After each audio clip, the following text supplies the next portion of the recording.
Oui, parce qu'il y a toujours des interrogations, puisque l'administration, comme disait l'adjointe au maire, et ils ne sont pas au fait de toute la technique, de toute la technologie qu'il y a derrière un réseau. Un réseau, c'est quelque chose de très complexe. Et donc, il faut dire aussi que nous avons eu affaire à une crise exceptionnelle avec deux ouragans majeurs qui ont impacté toutes nos régions, les îles du Nord en premier, la Martinique et la Guadeloupe.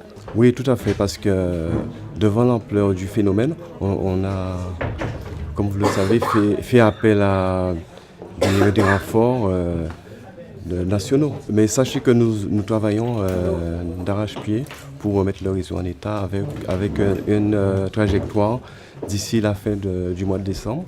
Donc, en ce qui concerne Saint-Claude, il est vrai qu'il y a certaines régions un peu enclavées et non sécurisées du fait de chute de KBDF ne sont pas encore sécurisées.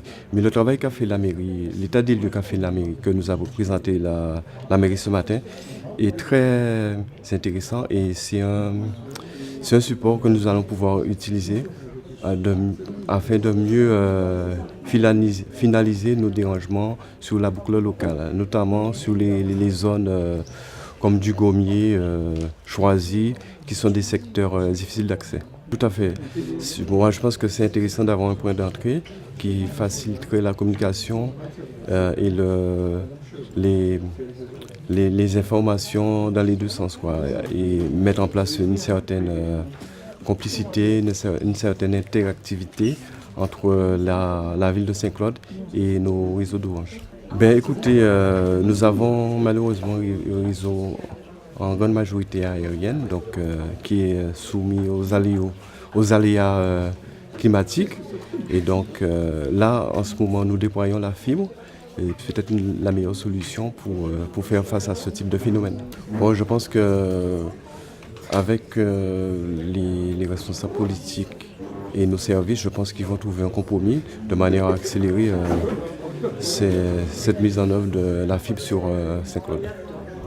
C'est un moment très important puisque pour nous c'est un peu la conclusion des actions de plusieurs mois, car il faut savoir que tous les jours nous étions en ligne avec la mairie qui nous faisait un reporting sur les priorités et sur les actions à mener, et je pense que notre travail en collaboration a porté ses fruits puisqu'au bout de 3 semaines la majorité de la population de Saint-Claude avait retrouvé l'électricité, sachant que les cyclones avaient occasionné des dégâts très importants. Vous l'imaginez bien, ça a été très compliqué. Je crois que nos équipes, tout le monde l'a vu, ont travaillé 24 heures sur 24, week-end compris, non-stop. Mais aujourd'hui, nous sommes fiers d'annoncer que voilà, toute l'électricité est revenue sur l'ensemble du territoire. Et pour Saint-Claude notamment, en tout cas, au bout de 3 semaines, l'ensemble du territoire avait déjà l'électricité. C'est tout à fait recevable, mais sachez que nous n'attendons pas cette invitation, puisque avec la mairie de Saint-Claude, nous avons un interlocuteur dédié qui s'occupe de cette mairie et qui traite des problématiques d'électricité quotidiennement. Nous avons un interlocuteur qui est dédié à la ville et qui les rencontre tous les mois pour échanger sur les problématiques électriques.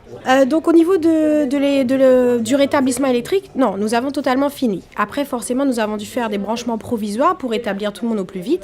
Et donc nous avons tout un système de réalimentation définitive, entre guillemets, à réaliser, des travaux de mise en sécurité à finaliser. Mais ça, c'est un travail que nous faisons déjà en commun avec la mairie et que nous allons finaliser en 2018. Il y a encore des poteaux qui sont encore couchés sur la commune, mais la circulation peut se faire, voilà. La commune nous a fait part de nouvelles priorités là aujourd'hui, donc que nous allons effectuer aussi pour certains riverains qui sont préoccupés par des poteaux penchés. Donc c'est également notre priorité et nous allons pouvoir les effectuer désormais. Oui, il y a beaucoup de cas par terre. Effectivement, nous avons organisé cette réunion, effectivement, puisque après Post-Maria, on a eu quand même des dégâts très importants et nous avons trouvé EDF en solidarité avec la ville de Saint-Claude. Ils ont pris quand même nos priorités, les priorités de la ville de Saint-Claude, et on a travaillé de concert pour essayer de rétablir au plus vite le grand réseau. Après, les particuliers sont venus se greffer. Dès que le grand réseau a été rétabli, ils sont tout de suite emboîtés le pas sur les branchements des clients. Donc ça a été très bien organisé, mais il en reste quand même quelques points noirs qu'on doit définir avec EDF. C'est pour cette raison que nous avons fait cette réunion, pour rétablir à 100% le réseau EDF. Et je dis bien EDF, puisque nous avons travaillé jusqu'à aujourd'hui. Il reste à peu près 10% qui ne sont pas encore bien rétablis, c'est-à-dire des réseaux qui sont en provisoire. Donc nous essayons d'être en capacité de rétablir tous les supports qui ont été cassés et mettre les réseaux sur ces supports-là. Cette année, effectivement, on va essayer de ne pas faire d'éclairage festif, et comme nous avons communiqué avec notre mensuel aux administrés qu'on ne va pas faire d'éclairage festif, mais on est là quand même pour leur donner, leur sécuriser les secteurs qui ne sont pas éclairés. Donc, comme on a des lampes cassées, donc nous allons essayer d'alimenter tous ces secteurs pour qu'ils se sentent en sécurité sur la ville de Saint-Claude. Donc, il est préférable de leur donner de l'éclairage près de leur habitation que de faire un éclairage qui seulement va faire du beau sur la ville de Saint-Claude. Donc nous leur demandons d'éclairer leur maison, de décorer leur maison, et comme ça va porter un plus. Absolument, monsieur le maire, Élie Califère, vous savez comment il travaille sur Saint-Claude. Donc effectivement, il nous a recommandé de faire cette réunion. Lui, il a été retenu autre part dans d'autres réunions, mais nous sommes là pour effectivement faire fonctionner la ville, même s'il n'est pas là. Donc les trois partenaires étaient présents, EDF, Orange et le CAP WSG. Donc ils étaient là pour faire le point et voir ce qu'on a, qui nous reste à réaliser, à mettre aux normes. Effectivement, les administrés nous interpellent, donc on doit donner les réponses. Donc nous sommes là, effectivement, nous prenons soin quand même de nos administrés. Nous sommes toujours en contact avec ces trois partenaires pour qu'ils rétablissent au plus tôt et mettent aux normes les trois réseaux.